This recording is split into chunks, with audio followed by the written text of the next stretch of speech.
सभी विद्यार्थियों को राधे राधे। आशा है आप सभी कुशल मंगल होंगे। मेरा नाम है सुप्रिया एस कश्यप और वरदान IAS पर आपका स्वागत है। विद्यार्थियों, हम MGP 004 के most important and highly probable questions कर रहे थे, जिसका एक पार्ट हम कर चुके हैं। उसका लिंक आपको डिस्क्रिप्शन में मिल जाएगा। तो जिन्होंने वो पार्ट नहीं देखा है, आप प्लीज पहले उसे देख लीजिए, अदरवाइज आपके आधे क्वेश्चंस छूट जाएंगे। अब चलिए बिना समय की बर्बादी करते हुए सेशन को स्टार्ट करते हैं। सबसे पहला आ जाता है क्वेश्चन नंबर 11, उदारवाद पर गांधी की आलोचना का विश्लेषण कीजिए।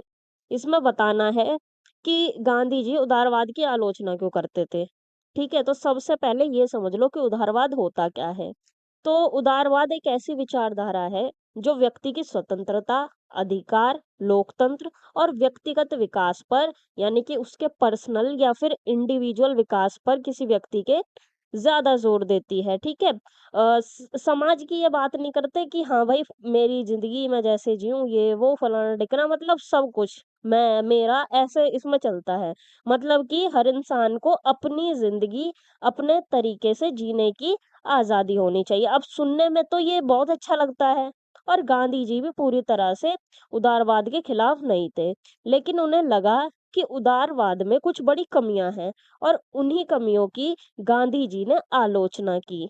गांधी जी कहते थे उदारवाद बहुत ज्यादा व्यक्ति केंद्रित है, इंडिविजुअलिस्टिक है। मतलब कि उदारवाद व्यक्ति के अधिकारों की बात करता है, लेकिन उसके कर्तव्यों की बात कम करता है। और गांधी जी कहते थे कि अगर हर इंसान सिर्फ अपने अधिकारों की बात करेगा तो समाज में स्वार्थ बढ़ जाएगा। एग्जाम्पल के लिए, अगर हर स्टूडेंट सिर्फ बोले कि मुझे फ्रीडम चाहिए, लेकिन अपनी कोई जिम्मेदारी पूरी ना करे, तो फिर क्लास कैसे चलेगी। यही बात गांधी जी समाज के लिए अप्लाई करते हैं। ठीक है, वो मानते थे कि अधिकार और कर्तव्य दोनों जरूरी हैं। सिर्फ अधिकारों पर जोर देना गलत है। ये हम अधिकार और कर्तव्य वाले क्वेश्चन में भी डिस्कस कर लिए थे कि अ, अगर हर व्यक्ति अपने कर्तव्यों का पालन करेगा तो उसके अधिकारों की रक्षा स्वयं ही हो जाएगी। नेक्स्ट पॉइंट आ जाता है भौतिकवाद और उपभोक्तावाद। तो गांधी जी ने भौतिकवाद और उपभोक्तावाद की आलोचना की। गांधी जी कहते थे कि उदारवाद लोगों को ज्यादा भौतिकवादी बना देता है, मतलब कि ज्यादा पैसा कमाओ, ज्यादा चीजें खरीदो, ज्यादा उपभोग करो। मेरे पास साइकिल है तो मैं बाइक ले लूं, बाइक है तो मैं फिर कार ले लूं, कार है तो मैं हवाई जहाज ले लूं। ठीक है, ऐसे करके ये जो इच्छाएं हैं ये कभी खत्म होती ही नहीं है, ये बढ़ती रहती हैं। ठीक है, और यही इच्छाओं को पूरा करना, उपभोग करना, चीजें खरीदना ज्यादा से ज्यादा, यही इसमें जीवन का लक्ष्य बन जाता है। लेकिन गांधी जी कहते थे जरूरत से ज्यादा भौतिक सुख इंसान को अंदर से कमजोर बना देते हैं। गांधी जी तो देखो सादगी में विश्वास करते थे। जैसे कि देखो आज लोग ब्रांडेड चीजों के पीछे भाग रहे हैं, लेकिन अंदर से स्ट्रेस और डिससेटिस्फेक्शन बढ़ रहा है। गांधी जी इसी माइंडसेट के खिलाफ थे। नेक्स्ट पॉइंट आ जाता है राज्य और शक्ति की भूमिका। गांधी जी कहते थे उदारवादी राज्य बहुत मैकेनिकल होता है। गांधी जी के अकॉर्डिंग उदारवादी राज्य कानून, पुलिस और शक्ति पर ज्यादा चलता है, लेकिन उसमें नैतिकता और मानवीय भावना, इंसानियत की भावना कम होती है। उन्होंने ऐसे राज्य को निर्जीव मशीन कहा, जिसके अंदर कोई फीलिंग्स वगैरह कुछ नहीं होती, वो किसी की फीलिंग नहीं समझता। मतलब राज्य सिर्फ नियम लागू करता है, लेकिन लोगों के नैतिक सुधार की चिंता नहीं करता। और गांधी जी बहुमत की राजनीति से भी पूरी तरह से सहमत नहीं थे। देखिए, उदार लोकतंत्र में माना जाता है कि जिसकी ज्यादा वोट्स आई हैं वही सही है, लेकिन गांधी जी कहते थे बहुमत ये जो आया है ये हमेशा सही हो ऐसा जरूरी नहीं है। कई बार जो मेजोरिटी है वो माइनॉरिटी के अधिकारों को दबा सकती है। एग्जाम्पल के लिए, अगर क्लास के 40 बच्चे मिलकर 5 बच्चों के साथ गलत बिहेवियर करें, तो क्या सिर्फ मेजोरिटी होने से वो सही हो जाएंगे? नहीं ना। तो बस यही बात गांधी जी समझाना चाहते थे। अब सवाल ये आ जाता है कि अगर गांधी जी उदारवाद की आलोचना कर रहे थे तो आखिर वो चाहते क्या थे। तो गांधी जी चाहते थे नैतिक समाज हो, मतलब कि समाज के हर व्यक्ति में नैतिकता हो, सही गलत की समझ हो, कर्तव्य प्रधान समाज हो, समाज का हर व्यक्ति अपने कर्तव्यों का पालन करे, सहयोग वाला समाज हो, एक दूसरे को सहयोग करे, सब विकेंद्रीकरण हो, शक्ति मतलब बटी हुई हो, सादगी हो, भौतिकतावाद नहीं हो, उपभोक्तावाद नहीं हो कि मैं फलां चीज खरीद लूं, मैं ये ले लूं, फिर मेरे को सुख प्राप्त हो जाएगा, फिर मैं दिखावा करूंगा, ये मेरे जूते, ये मेरी गाड़ी, ये मेरा वो, ऐसे नहीं करना, सादगी से रहना है और सेल्फ कंट्रोल रहे सबको अपने ऊपर। और वो कहते थे कि समाज सिर्फ कानून से नहीं बल्कि नैतिकता से मजबूत बनता है। और देखिए गांधी जी ना पूरी तरीके से उदारवाद के खिलाफ नहीं थे, मतलब कि गांधी जी उदारवाद को पूरी तरीके से रिजेक्ट नहीं करते थे, वो सिर्फ उसकी कमियों को सुधारना चाहते थे, मतलब कि आजादी रहे, डेमोक्रेसी रहे, अधिकार रहे, लेकिन साथ में नैतिकता, जिम्मेदारी और इंसानियत भी होनी चाहिए, गांधी जी ऐसा चाहते थे। अब आ जाता है इसका निष्कर्ष। तो गांधी जी ने उदारवाद की आलोचना इसलिए की क्योंकि वह व्यक्ति के अधिकारों और भौतिक सुखों पर ज्यादा जोर देता है, जबकि नैतिकता, कर्तव्य और सामाजिक जिम्मेदारी को कम महत्व देता है उदारवाद। गांधी जी चाहते थे कि समाज नैतिक हो, जिम्मेदार हो और इंसानियत पर बेस्ड हो। इसलिए आज भी गांधी जी के विचार आधुनिक समाज के लिए बहुत रेलेवेंट माने जाते हैं। अब आ जाता है क्वेश्चन नंबर 12, फांसीवाद पर गांधी के विचारों का आलोचनात्मक विश्लेषण कीजिए। देखो इसमें हमें बताना है कि गांधी जी फांसीवाद को किस नजर से देखते थे और वो इसके खिलाफ क्यों थे। लेकिन सबसे पहले आप ये समझ लो कि फांसीवाद होता क्या है। तो फांसीवाद एक शासन व्यवस्था है जिसमें क्या होता है, जो सारी शक्ति होती है वो किसी एक नेता या फिर सरकार के हाथ में ही होती है। लोगों की जो स्वतंत्रता होती है वो कम हो जाती है और विरोध जो करते हैं लोग उनको दबाया जाता है और हिंसा और डर का यूज इसमें किया जाता है। जैसे इटली में मुसोलिनी और जर्मनी में हिटलर के समय फांसीवाद बहुत ज्यादा बढ़ गया था। गांधी जी इस फांसीवाद को इंसानियत के लिए बहुत बड़ा खतरा मानते हैं। देखिए गांधी जी कहते थे कि ये जो फांसीवाद है ना, ये हिंसा पर आधारित व्यवस्था है। ठीक है, गांधी जी का मानना था कि फांसीवाद सबसे बड़ी पहचान है हिंसा की।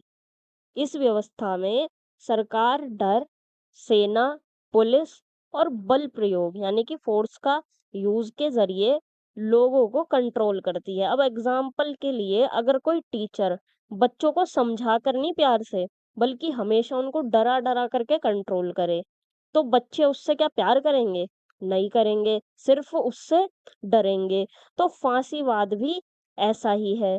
गांधी जी कहते थे कि डर से जो चलने वाला समाज है ये कभी भी टिकाऊ नहीं हो सकता। नेक्स्ट आ जाता है स्वतंत्रता। तो देखिए फांसीवाद में ना व्यक्ति की जो फ्रीडम होती है वो खत्म हो जाती है। गांधी जी कहते थे कि फांसीवाद में राज्य को सबसे ऊपर रखा जाता है, मतलब व्यक्ति की अपनी सोच, अपनी फ्रीडम और अपने अधिकारों की कोई वैल्यू नहीं रह जाती। लोगों को सिर्फ सरकार की बात माननी पड़ती है, चाहे वो सही हो चाहे गलत हो। नहीं मानेंगे तो फिर मारे जाएंगे। तो गांधी जी मानव गरिमा में विश्वास करते थे। वो मानते थे कि हर इंसान को सोचने की, बोलने की और अपनी बात रखने की स्वतंत्रता होनी चाहिए। लेकिन फांसीवाद ये जो फ्रीडम होती है उसको छीन लेता है। और गांधी जी ये भी कहते थे कि फांसीवाद लोकतंत्र का दुश्मन है। ठीक है, फांसीवाद में चुनाव, लोकतंत्र, विरोध की आवाज और नागरिक अधिकार धीरे धीरे ये सब चीजें खत्म होने लगती है। गांधी जी लोकतंत्र और स्वराज इन दोनों चीजों के सपोर्टर थे। वो चाहते थे कि सरकार जनता की सहमति से चले, डर से नहीं। देखिए गांधी जी हिंसा से मिली सत्ता को गलत मानते थे। गांधी जी कहते थे कि हिंसा से मिली ताकत ज्यादा समय तक नहीं टिक पाती। क्यों? क्योंकि देखो डर से लोग कुछ समय तक चुप रह सकते हैं लेकिन हमेशा के लिए नहीं रह सकते वो चुप। गांधी जी मानते थे कि स्थायी शांति, न्याय और मजबूत समाज सिर्फ अहिंसा और नैतिकता से बन सकते हैं। अब आ जाता है गांधी जी का सॉल्यूशन क्या था। ठीक है, देखो अगर फांसीवाद गलत है तो उसका मुकाबला कैसे किया जाए। तो गांधी जी कहते थे कि हिंसा से नहीं बल्कि सत्याग्रह, अहिंसा, नैतिक साहस और शांतिपूर्ण विरोध से इसका सामना किया जाए। वो मानते थे कि अगर जनता एकजुट होकर अन्याय का शांतिपूर्ण विरोध करे तो कोई भी तानाशाही ज्यादा समय तक टिक नहीं सकती। लास्ट पॉइंट आ जाता है आलोचनात्मक मूल्यांकन।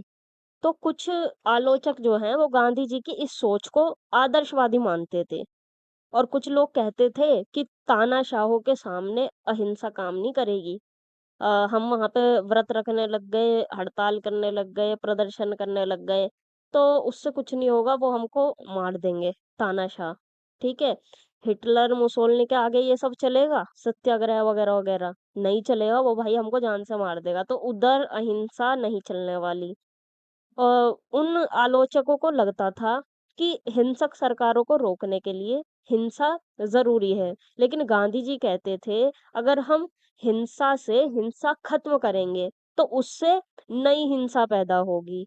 मतलब कि हिंसा कभी भी टिकाऊ सॉल्यूशन नहीं दे सकती। अब आ जाता है इसका निष्कर्ष। तो गांधी जी के अनुसार फांसीवाद एक हिंसात्मक, अमानवीय और तानाशाही व्यवस्था है जो व्यक्ति की स्वतंत्रता और लोकतंत्र को खत्म कर देती है। इसलिए गांधी जी ने फांसीवाद के खिलाफ अहिंसा, सत्याग्रह और नैतिक प्रतिरोध का रास्ता अपनाने की बात की। और यही कारण है कि आज भी जब दुनिया में तानाशाही प्रवृत्तियां बढ़ती हैं तब गांधी जी के ये विचार बहुत रेलेवेंट माने जाते हैं। अब आ जाता है क्वेश्चन नंबर 13। गांधी के अनुसार शक्ति और प्राधिकार को कैसे समझा जाना चाहिए। इसमें हमें बताना है कि गांधी जी शक्ति और प्राधिकार को कैसे देखते थे। सबसे पहले इन दोनों वर्ड्स का मतलब समझो। देखो शक्ति का मतलब क्या होता है। शक्ति का मतलब है किसी को प्रभावित करने, कंट्रोल करने, डिसीजन लागू करवाने की क्षमता को ही शक्ति कहते हैं। जैसे सरकार की शक्ति, पुलिस की शक्ति, नेता की शक्ति। अब प्राधिकार क्या होता है। तो जब लोग किसी व्यक्ति या संस्था की बात को सही मानकर उसको एक्सेप्ट करते हैं तो उसे क्या कहते हैं, प्राधिकार कहते हैं। मतलब जिसकी बात लोग मानते हैं। अब गांधी जी की सोच को समझते हैं। तो गांधी जी शक्ति को सिर्फ बल या हिंसा नहीं मानते थे। गांधी जी कहते थे कि असली शक्ति बंदूक, सेना या डर में नहीं है। और गांधी जी शक्ति के दो प्रकार बताते थे।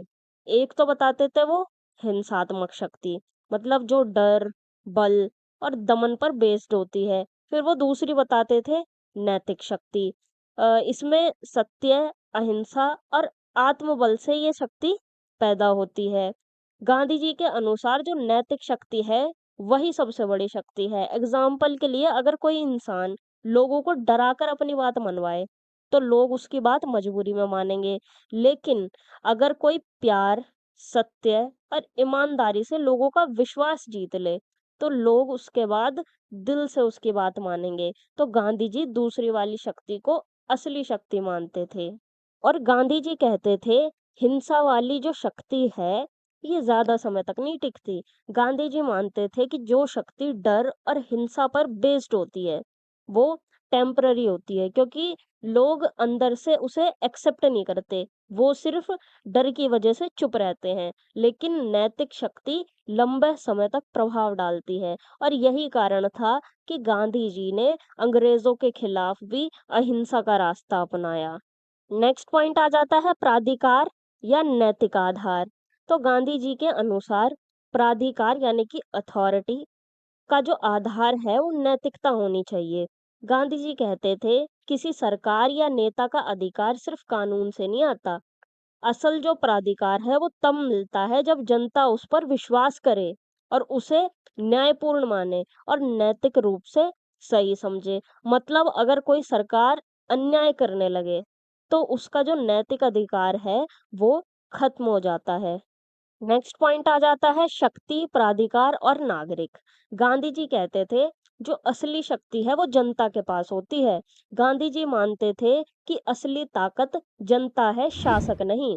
अगर जनता अवेयर और यूनाइट हो जाए तो कोई भी अन्यायपूर्ण सरकार ज्यादा समय तक नहीं टिक सकती। इसलिए गांधी जी लोगों को सत्याग्रह, असहयोग और शांतिपूर्ण विरोध के लिए प्रेरित करते थे। वो कहते थे जब जनता अन्याय का सहयोग करना बंद कर देगी तो अन्याय खुद कमजोर हो जाएगा। अब कुछ लोग गांधी जी की सोच को ना आदर्शवादी मानते थे। कुछ आलोचकों का कहना था कि आधुनिक राज्य सिर्फ नैतिकता से नहीं चल सकता, कई बार कानून, पुलिस और शक्ति की भी जरूरत पड़ती है, और ये बात एकदम करेक्ट भी है। लेकिन गांधी जी का कहना था कि अगर शक्ति नैतिक कंट्रोल में ना रहे तो वो अत्याचार बन सकती है। अब आ जाता है इसका निष्कर्ष। तो गांधी जी के अनुसार असली शक्ति सत्य, अहिंसा और नैतिकता में होती है, ना कि हिंसा और डर में। और किसी भी सरकार या नेता का प्राधिकार तभी सही माना जाएगा जब वो न्यायपूर्ण हो, नैतिक हो और जनता की सहमति पर बेस्ड हो। इसलिए गांधी जी की शक्ति को सेवा और मानव कल्याण का माध्यम मानते थे, ना कि लोगों पर शासन करने का हथियार। अब आ जाता है क्वेश्चन नंबर 14। गांधी की स्वतंत्रता और समानता की अवधारणा का विवेचन कीजिए। सबसे पहली बात ये आ जाती है कि स्वतंत्रता क्या होती है। तो जब इंसान को अपनी जिंदगी अपने तरीके से जीने, सोचने और अपने डिसीजंस लेने की आजादी मिले तो उसी को क्या कहते हैं, स्वतंत्रता।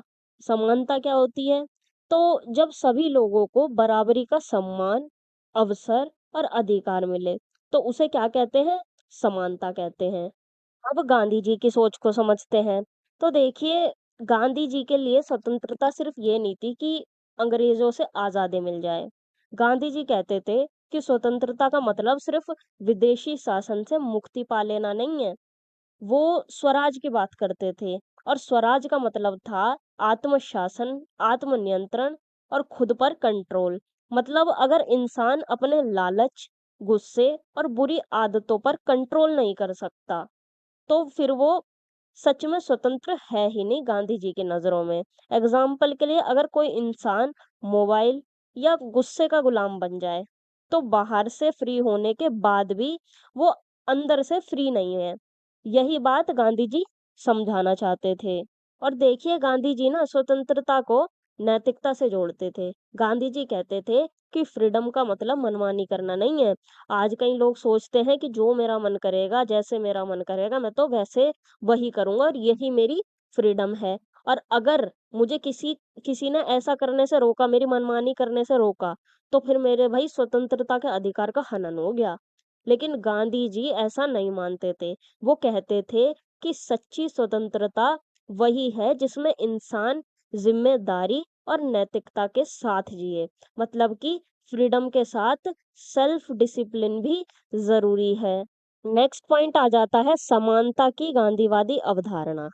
तो गांधी जी समानता में विश्वास करते थे।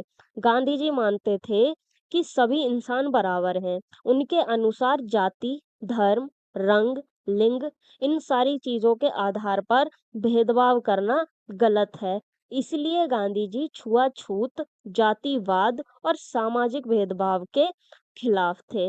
वो हर इंसान की गरिमा में विश्वास करते थे। लेकिन देखिए, गांधी जी पूर्ण समानता, एब्सोल्यूट इक्वालिटी में विश्वास नहीं करते थे। गांधी जी कहते थे कि प्रकृति में सभी लोग बिल्कुल एक जैसे नहीं है, सारे के सारे एक जैसे नहीं हो सकते। किसी में ज्यादा टैलेंट है तो किसी में कम है।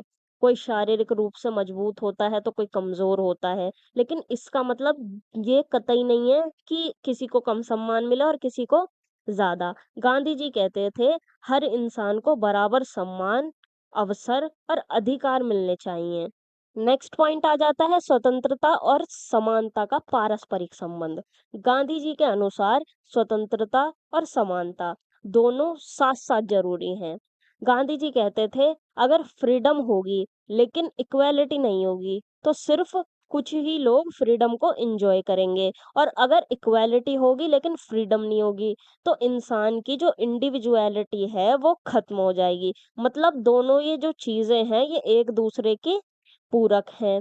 एग्जाम्पल के लिए अगर स्कूल में सिर्फ कुछ बच्चों को बोलने की फ्रीडम मिले और बाकी को नहीं, तो वो सच्ची फ्रीडम नहीं होगी। नेक्स्ट पॉइंट आ जाता है अहिंसा और नैतिकता का आधार। तो गांधी जी ना अहिंसा को इन दोनों चीजों का, स्वतंत्रता और समानता का आधार मानते थे। गांधी जी कहते थे ना हिंसा से सच्ची स्वतंत्रता मिल सकती है और ना ही वास्तविक समानता। इसलिए उन्होंने सत्याग्रह, अहिंसा और शांतिपूर्ण आंदोलन को अपनाया। वो मानते थे कि प्रेम और अहिंसा से ही इंसानों के बीच बराबरी और सम्मान पैदा हो सकता है। अब कुछ लोग गांधी जी की इस सोच को आदर्शवादी मानते थे। कुछ आलोचक कहते थे कि आधुनिक औद्योगिक समाज में गांधी जी की नैतिक स्वतंत्रता को पूरी तरह लागू करना मुश्किल है, लेकिन फिर भी उनके विचार आज भी मानव अधिकार, सामाजिक न्याय और लोकतंत्र के लिए बहुत प्रेरणादायक माने जाते हैं। अब आ जाता है इसका निष्कर्ष।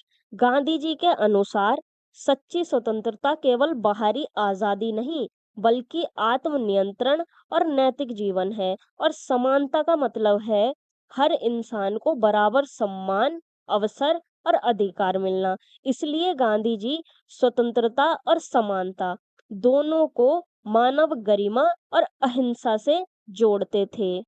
अब आ जाता है क्वेश्चन नंबर 15। शांतिवाद पर गांधी के विचारों की विवेचना कीजिए। सबसे पहले समझो कि शांतिवाद होता क्या है। तो शांतिवाद का मतलब है हिंसा से दूर रहना, प्रेम और अहिंसा से समस्याओं को सॉल्व करना और शांति को सबसे इम्पोर्टेंट मानना। अब ध्यान देने वाली बात यह है कि गांधी जी के लिए शांति का मतलब सिर्फ लड़ाई न होना नहीं था कि लड़ाई नहीं हो रही तो शांति है।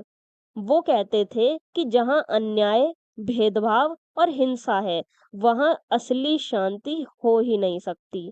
तो सबसे पहला पॉइंट आ जाता है अहिंसा शांति का मूल आधार। तो गांधी जी के जो शांतिवाद है, इसका सबसे बड़ा आधार है अहिंसा। गांधी जी मानते थे कि हिंसा कभी टिकाऊ शांति नहीं ला सकती। क्यों? क्योंकि हिंसा से नफरत बढ़ती है, बदले की भावना बढ़ती है और कन्फ्लिक्ट खत्म होने की बजाय और ज्यादा बढ़ जाते हैं। इसलिए गांधी जी ने अहिंसा को शांति का सबसे बड़ा आधार माना।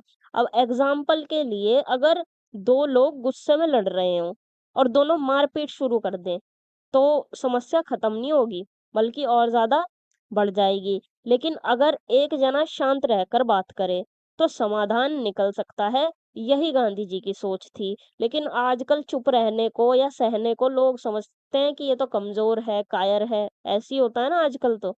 लेकिन देखिए गांधी जी कहते थे अहिंसा कमजोरी नहीं है, बल्कि ये सबसे बड़ी ताकत है।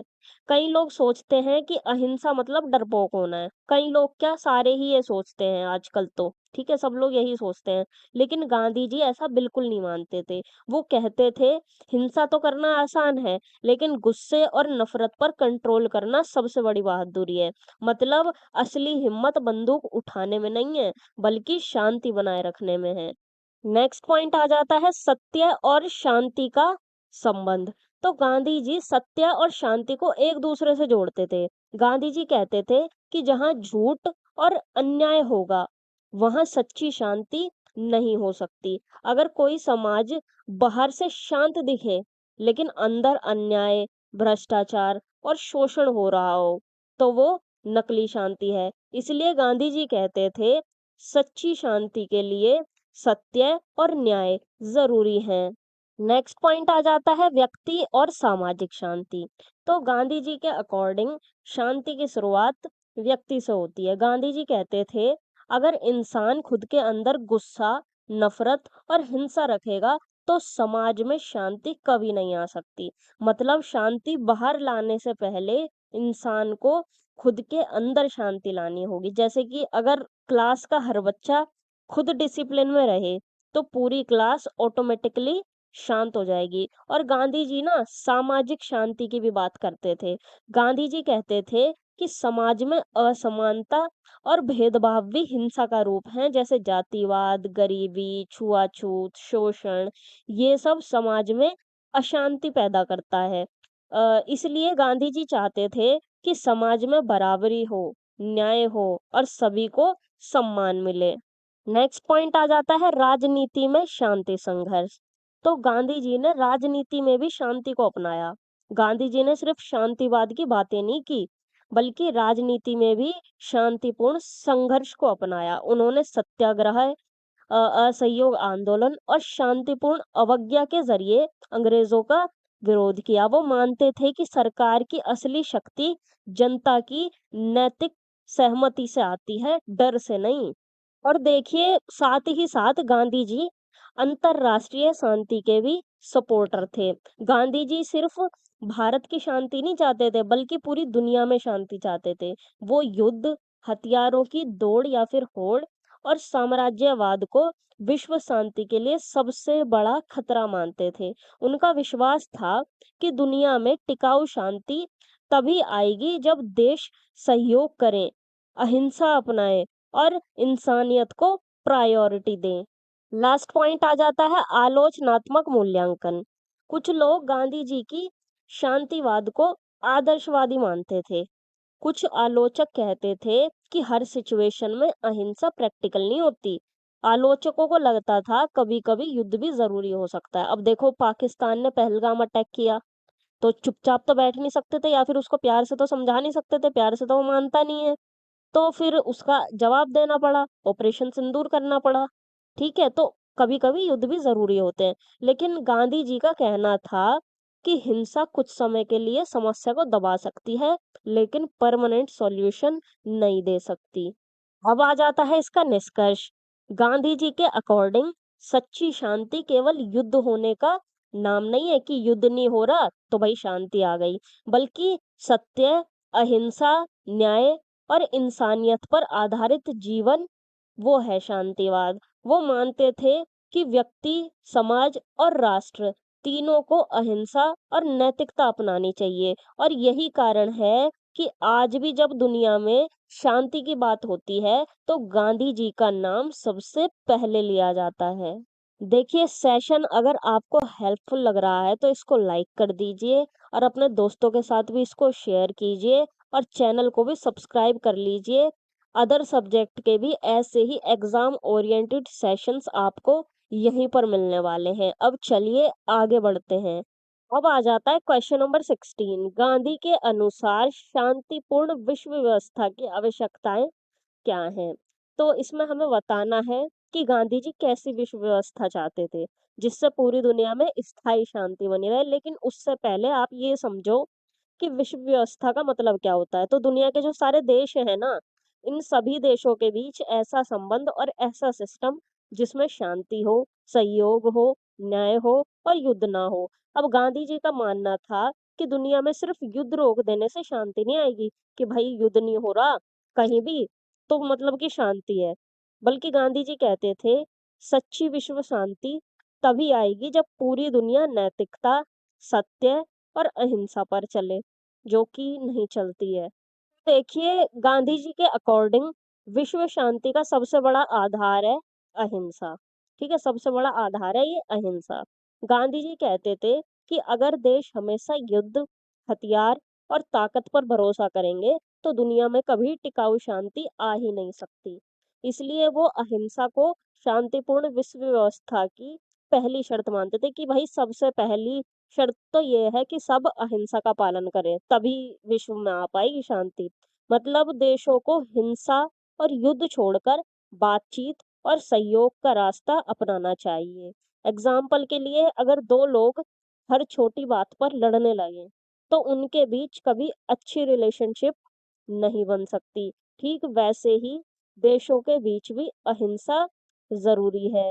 और देखिए, गांधी जी कहते थे विश्व राजनीति सत्य और नैतिकता पर बेस्ड होनी चाहिए। गांधी जी का मानना था कि अगर अंतरराष्ट्रीय राजनीति झूठ, छल, धोखा और स्वार्थ पर चलेगी तो देशों के बीच अविश्वास बढ़ेगा। कोई भी एक दूसरे देश पर विश्वास कर ही नहीं पाएगा। और जहां अविश्वास होगा वहां कन्फ्लिक्ट जरूर जरूर होगा। इसलिए गांधी जी चाहते थे कि दुनिया की राजनीति सत्य, नैतिकता और न्याय पर बेस्ड होनी चाहिए। वो कहते थे कि शक्तिशाली देशों को भी नैतिक सीमाओं का पालन करना चाहिए। नेक्स्ट आ जाता है साम्राज्यवाद और उपनिवेशवाद का अंत। तो गांधी जी कहते थे कि जब एक देश दूसरे देश पर कब्जा करता है या उसे दबाने की कोशिश करता है, तो इससे क्या होता है? शांति खत्म हो जाती है। गांधी जी साम्राज्यवाद और उपनिवेशवाद को विश्व शांति का सबसे बड़ा दुश्मन मानते थे कि भाई ये जो है ये सबसे बड़ा दुश्मन है जिससे कि शांति स्थापित नहीं हो पा रही इन दोनों चीजों की वजह से।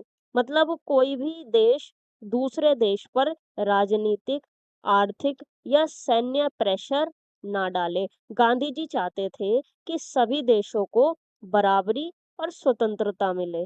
नेक्स्ट पॉइंट आ जाता है आर्थिक न्याय और असमानता का उन्मूलन। गांधी जी आर्थिक समानता को भी जरूरी मानते थे। गांधी जी कहते थे अगर कुछ देश बहुत अमीर हों और कुछ देश बहुत गरीब हों तो इससे कन्फ्लिक्ट बढ़ता है, क्योंकि असमानता हमेशा तनाव ही पैदा करती है। इसलिए वो चाहते थे कि संसाधनों का न्यायपूर्ण यूज हो, शोषण खत्म हो और आर्थिक बराबरी बढ़े। एग्जाम्पल के लिए मान लो अगर किसी क्लास में कुछ बच्चों को सारी सुविधाएं मिले और बाकियों को कुछ भी ना मिले, तो जेलेसी और कन्फ्लिक्ट दोनों चीजें ही बढ़ेंगी। ठीक यही बात देशों पर भी लागू होती है। नेक्स्ट पॉइंट आ जाता है सशस्त्र राज्य नीति और नैतिक नियंत्रण। गांधी जी ना हथियारों की दौड़ के खिलाफ थे, जो एक दूसरे से compete करते हैं ना कि हम तो इससे ज्यादा हथियार इकट्ठे करेंगे, इससे ज्यादा हथियार इकट्ठे, तो इस चीज के गांधी जी खिलाफ थे। गांधी जी कहते थे कि दुनिया में शांति तब तक नहीं आ सकती जब तक देश हथियार इकट्ठा करते रहेंगे। और गांधी जी ना बहुत ज्यादा जो सैन्यकरण होता है उसके भी खिलाफ थे। ठीक है, इन दोनों ही चीजों के गांधी जी खिलाफ थे। उनका मानना था कि हथियार डर पैदा करते हैं और डर अविश्वास पैदा करता है और अविश्वास युद्ध को जन्म देता है। इसलिए देशों को हथियारों के बजाय विश्वास, सहयोग और नैतिक नियंत्रण पर जोर देना चाहिए। लास्ट पॉइंट आ जाता है व्यक्ति और समाज की भूमिका।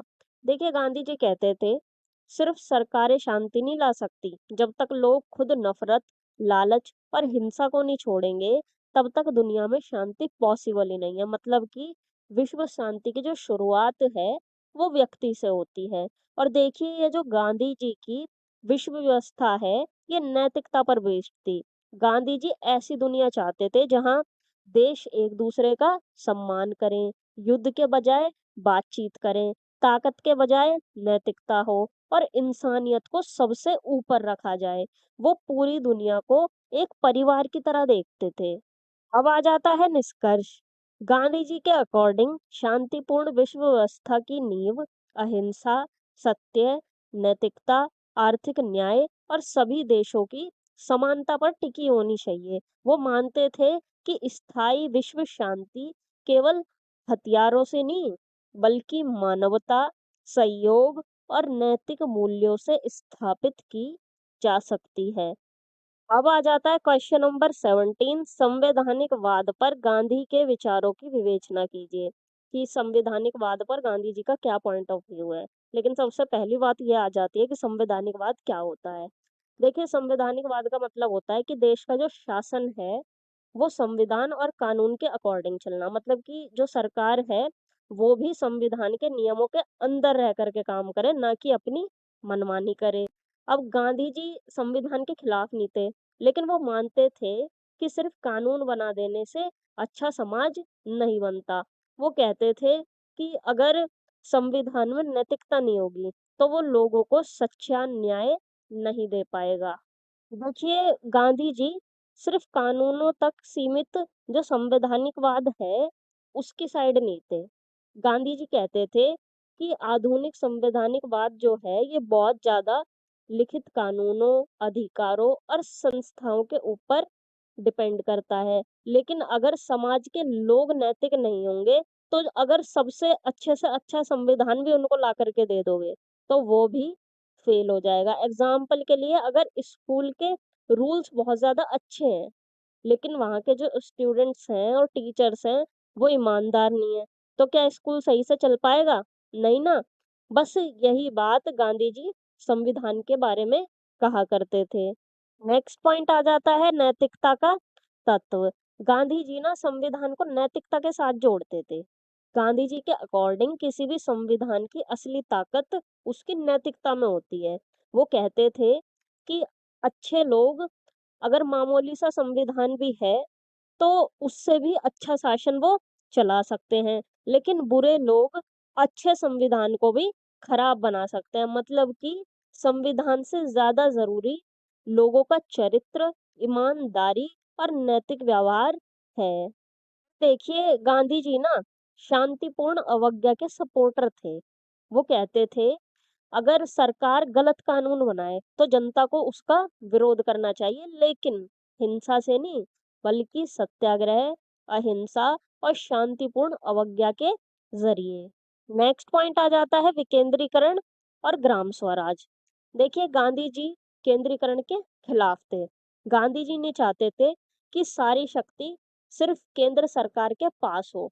वो कहते थे कि ज्यादा केंद्रीकरण भी जनता की भागीदारी को कम कर सकता है, इसलिए वो ग्राम स्वराज, पंचायत व्यवस्था और विकेंद्रीकरण के सपोर्टर थे। विकेंद्रीकरण जिसमें शक्ति बटी हुई होती है अलग अलग लेवल्स पर। देखिए कुछ लोग गांधी जी की सोच को आदर्शवादी मानते थे। कुछ आलोचक कहते थे कि आधुनिक राज्य सिर्फ नैतिकता से नहीं चलता, क्योंकि प्रैक्टिकल लाइफ में कानून, प्रशासन और शक्ति की भी जरूरत होती है। लेकिन गांधी जी का कहना था कि अगर राजनीति और संविधान से नैतिकता को हटा दिया जाए तो लोकतंत्र भी कमजोर हो जाएगा। अब आ जाता है इसका निष्कर्ष।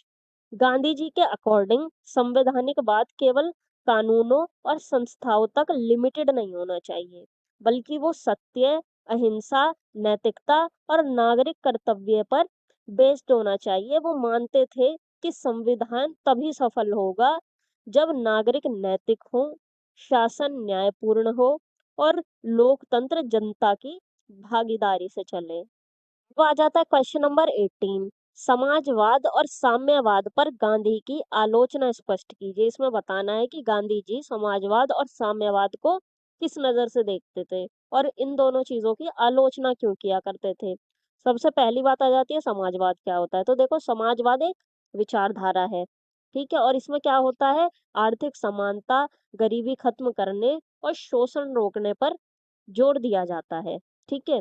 और साम्यवाद क्या होता है, जो ये साम्यवाद है ये समाजवाद का ही एक कठोर रूप माना जाता है, मतलब कि हार्डकोर रूप है ये इसका समाजवाद का ही।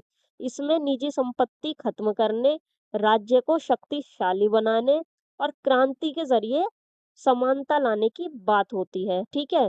अब ध्यान देने वाली बात ये है कि गांधी जी पूरी तरह इन चीजों के खिलाफ नहीं थे। वो इनके उद्देश्यों से अग्री थे, जैसे कि गरीबी खत्म करना, समानता लाना और शोषण को रोकना। लेकिन जो इनके तरीके थे, जैसे कि क्रांति लाना, हिंसा करना, ये सब इन चीजों को गांधी जी पसंद नहीं करते थे। तो देखिए गांधी जी ना समाजवाद की कुछ बातों से सहमत थे। गांधी जी मानते थे कि समाज में बहुत ज्यादा अमीर और गरीब गलत है। मतलब कि कुछ लोग तो समाज के अंदर बहुत ज्यादा अमीर हैं और कुछ लोग बहुत ज्यादा गरीब है, तो इस चीज को गांधी जी गलत मानते थे। वो चाहते थे कि सभी लोगों को सम्मान मिले, शोषण खत्म हो और आर्थिक समानता बढ़े। इसलिए समाजवाद के कुछ उद्देश्य जो थे गांधी जी को अच्छे लगते थे, लेकिन गांधी जी ने इसकी कुछ बड़ी आलोचनाएं भी की।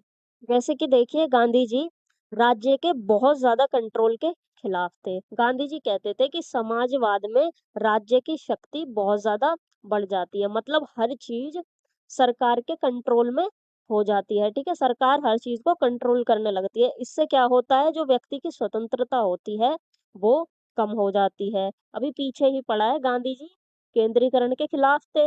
वो ग्राम स्वराज और विकेंद्रीकरण में विश्वास करते थे। नेक्स्ट आलोचना भौतिकवादी दृष्टिकोण। गांधी जी समाजवाद की जो भौतिकवादी सोच थी इससे अग्री नहीं करते थे। गांधी जी कहते थे कि समाजवाद ज्यादा ध्यान पैसा, उत्पादन और आर्थिक समानता पर देता है, लेकिन इंसान सिर्फ आर्थिक प्राणी नहीं है, ठीक है, गांधी जी कहते थे कि इंसान सिर्फ आर्थिक प्राणी नहीं है, उसके लिए नैतिकता, आध्यात्मिकता मतलब कि स्पिरिचुअलिटी और इंसानियत भी ज़रूरी है।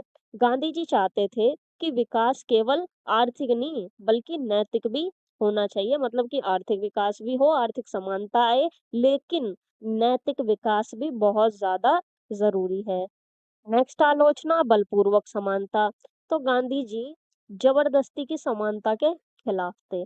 कुछ समाजवादी विचारों में कानून और राज्य के दबाव से समानता लाने की बात होती है कि भाई ये वाला कानून लागू कर देंगे, सरकार प्रेशर बनाएगी लोगों के ऊपर तो समानता आ ही जाएगी प्रेशर की वजह से। लेकिन गांधी जी कहते थे कि सच्ची समानता दिल और सोच बदलने से आएगी, सिर्फ कानून से नहीं।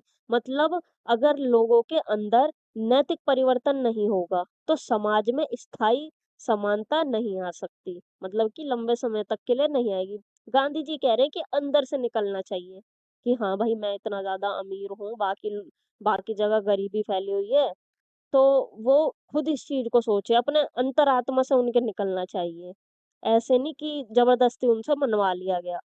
नेक्स्ट पॉइंट आ जाता है साम्यवाद पर गांधी की आलोचना। तो गांधी जी साम्यवाद की आलोचना सबसे ज्यादा इसकी हिंसा के कारण करते थे, ये हिंसा के सपोर्टर थे ना। तो गांधी जी की सबसे बड़ी समस्या साम्यवाद से ये थी कि वो क्रांति और हिंसा को स्वीकार करता है। ये साम्यवाद वाले कहते थे कि क्रांति तो बंदूक की नाल से निकलेगी, हम इसको बिल्कुल उखाड़ के फेंक देंगे बंदूक के जोर पर, तब जाकर के आर्थिक समानता आएगी, तब जाकर के हमारा जो सिस्टम है वो बदलेगा। साम्यवाद कहता है कि संघर्ष और हिंसक क्रांति से व्यवस्था बदल सकती है, सिस्टम बदला जा सकता है, ठीक है, बंदूक वगैरह से, हिंसा से, इन सारी चीजों से हम सिस्टम को बदल देंगे। लेकिन गांधी जी अहिंसा में विश्वास करते थे। वो कहते थे कि हिंसा से न्यायपूर्ण समाज नहीं बनाया जा सकता। नेक्स्ट आलोचना व्यक्ति की स्वतंत्रता का हनन। देखिए गांधी जी व्यक्ति की स्वतंत्रता को बहुत ज्यादा इंपॉर्टेंस देते थे। गांधी जी कहते थे कि साम्यवाद में राज्य इतना शक्तिशाली हो जाता है कि व्यक्ति की जो फ्रीडम है वो कम हो जाती है, मतलब व्यक्ति की अपनी सोच, क्रिएटिविटी और स्वतंत्रता ये सारी चीजें प्रभावित होने लगती है। लेकिन गांधी जी हर इंसान की इंडिविजुअलिटी और डिग्निटी में विश्वास करते थे। नेक्स्ट आलोचना धर्म और नैतिकता की उपेक्षा। देखिए साम्यवाद धार्मिक और आध्यात्मिक मूल्यों को महत्व नहीं देता है, ठीक है, ये बिल्कुल भी इम्पोर्टेंस नहीं देता धर्म को और आध्यात्मिक मूल्यों को। ये तो बल्कि कम्युनिस्ट जो होते हैं ये तो ये कहते हैं कि धर्म समाज के लिए एक अफीम है, ठीक है, धर्म को ये अफीम बोलते हैं। जबकि गांधी जी के लिए क्या है, ये एक बेस है धर्म समाज का। लास्ट आलोचना साधनों की अनदेखी। गांधी जी कहते थे कि साधन भी उतना ही इम्पोर्टेंट है जितना कि लक्ष्य है। साधन और साध्य वाला क्वेश्चन देखा था ना आपने, तो वही वाली बात, ठीक है। गांधी जी कहते थे कि सिर्फ लक्ष्य अच्छा होना काफी नहीं है, उसको पाने का जो तरीका है वो भी अच्छा होना चाहिए। मतलब अगर समानता लाने के लिए हिंसा और नफरत का यूज होगा तो उसका रिजल्ट भी अच्छा नहीं होगा। यही वो सारे कारण थे जिसकी वजह से गांधी जी साम्यवाद की आलोचना किया करते थे। अब सवाल ये आ जाता है, अगर गांधी जी समाजवाद और साम्यवाद से पूरी तरह सहमत नहीं थे तो फिर उनका सॉल्यूशन का क्या था। तो गांधी जी ने देखो ट्रस्टीशिप का सिद्धांत दिया था, ठीक है, ट्रस्टीशिप का सिद्धांत उन्होंने दिया। इसके अनुसार जो अमीर लोग हैं वो अपनी संपत्ति को सिर्फ अपना ना समझें, ठीक है, अपना ना माने उसको, बल्कि उसको समाज की अमानत माने, ठीक है। मतलब कि धन का जो यूज है वो समाज की भलाई के लिए हो। जो बहुत ज्यादा अमीर लोग हैं गांधी जी उनको कह रहे हैं कि उन्हें अपने पैसे डोनेट करने चाहिए, ठीक है। और सबसे इम्पोर्टेंट बात जो ये चीज है, ये बदलाव अहिंसा और नैतिकता से हो, जबरदस्ती से ना हो कि जबरदस्ती जाके उन अमीरों से पैसे लिए कि चल दे, इतने सारे पैसे लेके बैठा है, कुछ पैसे समाज के लिए दे। अब आ जाता है इसका निष्कर्ष। गांधी जी समाजवाद और साम्यवाद के समानता और शोषण समाप्त करने वाले उद्देश्यों से पूरी तरह डिसएग्री नहीं थे, लेकिन वो इनके हिंसात्मक, केंद्रीकृत और भौतिकवादी जो तरीके थे इनकी आलोचना करते थे। वो ऐसा समाज चाहते थे जो अहिंसा, नैतिकता, स्वतंत्रता और स्वेच्छा पर बेस्ड हो। अब आ जाता है क्वेश्चन नंबर 19, सत्याग्रह की तकनीकें संक्षेप में लिखिए। देखो इसमें हमें बताना है कि गांधी जी सत्याग्रह में कौन कौन से तरीके अपनाते थे या फिर कौन कौन सी टेक्निक्स अपनाते थे। लेकिन सबसे पहले समझो सत्याग्रह वर्ड का मतलब क्या होता है। तो ये जो वर्ड है ये दो वर्ड से मिलकर के बना है, सत्य और आग्रह। मतलब कि सत्य पर दृढ़ होकर खड़े रहना, ठीक है। सत्य पर दृढ़ आग्रह मतलब कि सत्य के लिए डटे रहना, ठीक है। कुछ भी हो वहां पे डटे रहो कि हाँ जो सच है वो सच है, हम इस सच के साथ खड़े हैं चाहे कुछ भी हो जाए। गांधी जी ने सत्याग्रह को अन्याय के खिलाफ अहिंसात्मक संघर्ष का तरीका बताया कि ये अन्याय के खिलाफ एक तरीका है और वो भी अहिंसक वाला तरीका, इसमें हिंसा की जरूरत ही नहीं पड़ेगी। वो कहते थे अन्याय का विरोध करो लेकिन बिना हिंसा के, हिंसा से नहीं करना, अहिंसा अहिंसा के साथ विरोध करना है।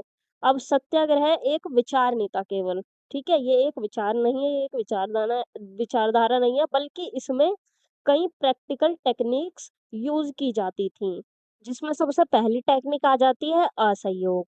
और ये सत्याग्रह की सबसे इम्पोर्टेंट टेक्निक है, ठीक है। गांधी जी कहते थे अगर सरकार या फिर कोई व्यवस्था अन्यायपूर्ण हो तो लोगों का उसका सहयोग देना बंद कर देना चाहिए, ठीक है। जो सहयोग दे रहे हैं वो बंद कर दो, मतलब कि सरकारी संस्थाओं का बहिष्कार कर दो, विदेशी वस्तुओं का बहिष्कार कर दो, सरकारी नौकरियों और सेवाओं से दूरी बना लो।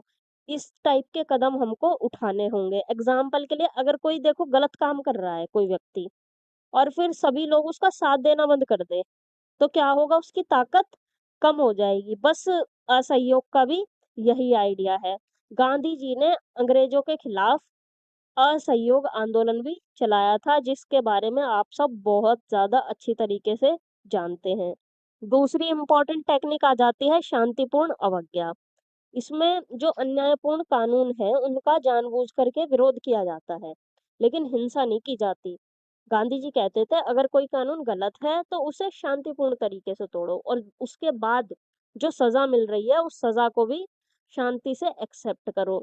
जैसे कि देखो गांधी जी ने नमक कानून को तोड़ा था, नमक सत्याग्रह किया था ना, तो नमक उन्होंने बनाया समुद्र के किनारे जा करके और फिर जो सजा मिली वो एक्सेप्ट करी, लेकिन उन्होंने हिंसा नहीं करी थी। तो बस वही चीज। तीसरी टेक्निक आ जाती है आत्म बलिदान और कष्ट सहना। गांधी जी मानते थे कि जो सत्याग्रही होता है वो खुद कष्ट सहने के लिए तैयार रहता है, हमेशा रेडी रहता है। मतलब जेल जाना, पिटाई सहना, उपवास करना, कठिनाइयां झेलना, लेकिन फिर भी वो हिंसा नहीं करता सत्याग्रही। अब सवाल आता है ऐसा क्यों? क्योंकि गांधी जी मानते थे इससे जो विरोधी है उसकी अंतरात्मा जागती है, लेकिन जो दुष्ट आत्माएं होती है उनकी अंतरात्मा तो कभी भी नहीं जागती। लास्ट पॉइंट आ जाता है इसमें रचनात्मक कार्य। अब देखो सब सोचते हैं कि ये जो सत्याग्रह है ये सिर्फ एक विरोध करने का तरीका है, लेकिन गांधी जी कहते थे सिर्फ विरोध करना काफी नहीं है, समाज को बेहतर बनाना भी जरूरी है। इसलिए उन्होंने खादी, स्वच्छता, शिक्षा, ग्राम सुधार और छुआछूत खत्म करने जैसे जो रचनात्मक कार्य हैं इन पर जोर दिया। मतलब सत्याग्रह का उद्देश्य सिर्फ सत्ता से लड़ना नहीं है, बल्कि समाज सुधार भी था। अब आ जाता है इसका निष्कर्ष। जो सत्याग्रह है ये गांधी जी का एक अहिंसात्मक संघर्ष करने का मेथड है, जिसकी प्रमुख टेक्निक्स हैं जैसे कि असहयोग, शांतिपूर्ण अवज्ञा, उपवास, बहिष्कार, आत्म बलिदान और रचनात्मक कार्य। इन सभी का एम हिंसा के बिना अन्याय का विरोध करना और नैतिक परिवर्तन लाना था। अब आ जाता है MGP 004 का लास्ट क्वेश्चन, क्वेश्चन नंबर 20, मशीनीकरण पर गांधी की आलोचना पर टिप्पणी लिखिए। इसमें हमें बताना है कि गांधी जी मशीनीकरण की आलोचना क्यों करते थे। पर सबसे पहले देखते हैं कि मशीनीकरण क्या होता है। देखो मशीनीकरण का मतलब है कामों को इंसानों की जगह मशीनों से करवाना, जो भी काम है। जैसे कि फैक्ट्रियों में मशीनों का यूज, बड़े उद्योग और ऑटोमेटिक प्रोडक्शन वगैरह, ठीक है। ये सब क्या है, मशीनीकरण है। अब ध्यान देने वाली बात ये है कि गांधी जी पूरी तरह मशीनों के खिलाफ नहीं थे। वो कहते थे अगर मशीनें इंसानों की मदद करें तब तो वो अच्छी हैं, लेकिन अगर मशीनें इंसानों को नुकसान करने लगे तो वो खतरनाक हो जाती हैं। अब देखिए गांधी जी ना बेरोजगारी बढ़ने की चिंता किया करते थे। गांधी जी कहते थे कि अगर ओवर मशीनीकरण होगा तो इससे लोगों का जो रोजगार है वो छिन सकता है। क्यों? क्योंकि जहाँ पहले 100 लोग काम करते थे, वहाँ अब उस काम को कुछ मशीनें ही पूरा कर दे रही हैं। इससे बेरोजगारी बढ़ती है, गरीबों की जो इनकम है वो कम होती है और मजदूर भी कमजोर हो जाते हैं। गांधी जी खासकर भारत जैसे श्रम प्रधान देश में इसे खतरनाक मानते थे। और देखिए, गांधी जी मानव श्रम की गरिमा को इम्पोर्टेंस देते थे। गांधी जी मानते थे मेहनत करना सिर्फ पैसे कमाने का तरीका नहीं है। काम इंसान को आत्मसम्मान, आत्मनिर्भरता और पहचान भी देता है। अब देखो, जो व्यक्ति काम पे नहीं जाता, काम नहीं करता, ठीक है, कोई जॉब वॉब नहीं करता, बेरोजगार है वो, तो क्या उसकी इज्जत करता है कोई समाज में? समाज तो छोड़ो, उसके घर में उसकी इज्जत नहीं होगी फिर। होता है ना ऐसे ही। लेकिन अत्यधिक मशीनें इंसान के श्रम की वैल्यू कम कर देती हैं। ठीक है, जो उसका श्रम है, जो उसकी मेहनत है, उसकी वैल्यू वो कम कर देती हैं। इसलिए गांधी जी श्रम आधारित उत्पादन को ज्यादा नैतिक मानते थे। नेक्स्ट पॉइंट आ जाता है केंद्रीकरण और असमानता। पहले केंद्रीकरण के ऊपर बात करते हैं। तो गांधी जी केंद्रीकरण के खिलाफ थे, ये हम अभी पूरी क्लास में पढ़ ही चुके हैं। गांधी जी नहीं चाहते थे कि सारी जो आर्थिक शक्ति है वो बड़े उद्योगपतियों और शहरों के पास चली जाए। गांधी जी विकेंद्रीकरण चाहते थे, मतलब गांव भी मजबूत हों, छोटे जो उद्योग हैं वो बढ़े और जो लोकल उत्पादन है उसको बढ़ावा मिले। इसलिए वो कुटीर उद्योगों और ग्राम स्वराज के ऊपर जोर देते थे। गांधी जी ये भी कहते थे कि मशीनीकरण से असमानता बढ़ती है। गांधी जी का कहना था कि बड़ी मशीनों और इंडस्ट्रीज का फायदा अक्सर कुछ अमीर लोगों को ज्यादा मिलता है, मतलब धन, शक्ति और उत्पादन कुछ लोगों के हाथों में सिमट करके रह जाता है। इससे क्या होता है? अमीर और अमीर होते हैं और गरीब और ज्यादा गरीब होने लगते हैं। नेक्स्ट पॉइंट आ जाता है नैतिक और सामाजिक प्रभाव। गांधी जी मशीनीकरण के नैतिक प्रभावों की आलोचना किया करते थे। गांधी जी का कहना था मशीनें इंसानों का जीवन इजी बना सकती हैं, लेकिन साथ ही लालच, उपभोक्तावाद और भौतिकवाद भी बढ़ा सकती हैं। मतलब लोग ना जरूरत से ज्यादा चीजें इकट्ठा करने लगते हैं। किसी के पास साइकिल है तो वो सोचता है बाइक बाइक आ जाए, बाइक आ जाती है तो सोचता है कार आ जाए, कार आ जाती है तो सोचता है बड़ी कार आ जाए, फिर सोचता है कि हवाई जहाज में ले लूं। तो मतलब इस तरीके की जो सोच है वो लोगों के अंदर आ जाती है और जो नैतिकता होती है वो पीछे छूटने लगती है। गांधी जी के अकॉर्डिंग इससे समाज में जो मानवीय संबंध होते हैं वो कमजोर हो सकते हैं। और देखिए, गांधी जी पूरी तरह से मशीनों के विरोध में नहीं थे। गांधी जी हर मशीन के खिलाफ नहीं थे, वो सिर्फ जो अंधाधुंध मशीनीकरण होता है उसके खिलाफ थे। अगर कोई मशीन इंसान की मदद करे, श्रम को आसान बनाए और लोगों का रोजगार ना छीने, तो गांधी जी उसे एक्सेप्ट करते थे। और चरखा गांधी जी के विचारों का सबसे बड़ा उदाहरण था। गांधी जी चरखे को बहुत इम्पोर्टेंस देते थे। क्यों? क्योंकि चरखा आत्मनिर्भरता बढ़ाता था, गांवों को रोजगार देता था और छोटे लेवल पर उत्पादन को बढ़ावा देता था। मतलब गांधी जी ऐसी टेक्नोलॉजी चाहते थे जो इंसान की नौकर बने, मालिक नहीं। अब आ जाता है इसका निष्कर्ष। तो गांधी जी मशीनीकरण के पूरी तरह खिलाफ नहीं थे, लेकिन वो अंधाधुंध और अमानवीय यूज की आलोचना करते थे। वो चाहते थे कि तकनीक मानव कल्याण, रोजगार, समानता और नैतिकता को बढ़ावा दे, ना कि केवल लाभ और भौतिकवाद को बढ़ावा दे।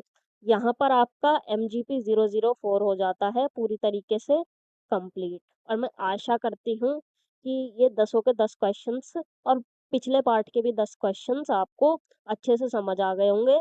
अब आप इजीली अपना पेपर कर पाएंगे। लेकिन आपका कोई डाउट रह गया हो इन क्वेश्चंस में, तो आप कमेंट सेक्शन के जरिए पूछ सकते हैं या फिर टेलीग्राम पर भी आप ग्रुप में पूछ सकते हैं। और अब बात ये आ जाती है कि ये पीपीटी की पीडीएफ आपको कहाँ से मिलेगी।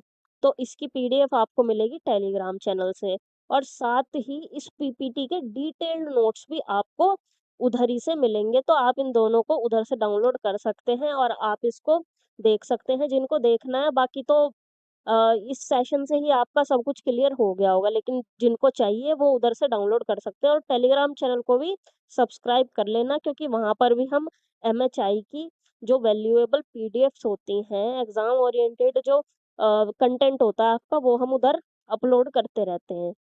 एंड ऑल द बेस्ट आप सभी को। एमजीपी 004 का एग्जाम आप बहुत अच्छे से करिएगा, और जिन्होंने आंसर राइटिंग वाली वीडियो नहीं देखी है और वो देखना चाहते हैं, तो वो वीडियो को देख सकते हैं, उसका लिंक भी आपको डिस्क्रिप्शन में ही मिल जाएगा। और आपको ये सेशन हेल्पफुल लगा हो तो इसको लाइक कीजिए, कमेंट सेक्शन में अपना रिव्यू दीजिए और अपने दोस्तों के साथ भी इसको शेयर कीजिए। और एमएचआई के बाकी सब्जेक्ट के भी ऐसे ही एग्जाम ओरिएंटेड सेशंस के लिए वरदान एचएस को ज़रूर सब्सक्राइब करें और बेल आइकन को भी याद से प्रेस कर लें, ताकि उनके नोटिफिकेशन सबसे पहले आपको मिल सके। और आप हमें टेलीग्राम, व्हाट्सएप और इंस्टाग्राम पर भी ज्वाइन कर सकते हैं। इन सभी के लिंक्स आपको डिस्क्रिप्शन में मिल जाएंगे। तो मिलते हैं नेक्स्ट सब्जेक्ट के सेशन में। तब तक के लिए स्वस्थ रहिए, पढ़ते रहिए। जय हिंद, जय भारत, राधे राधे।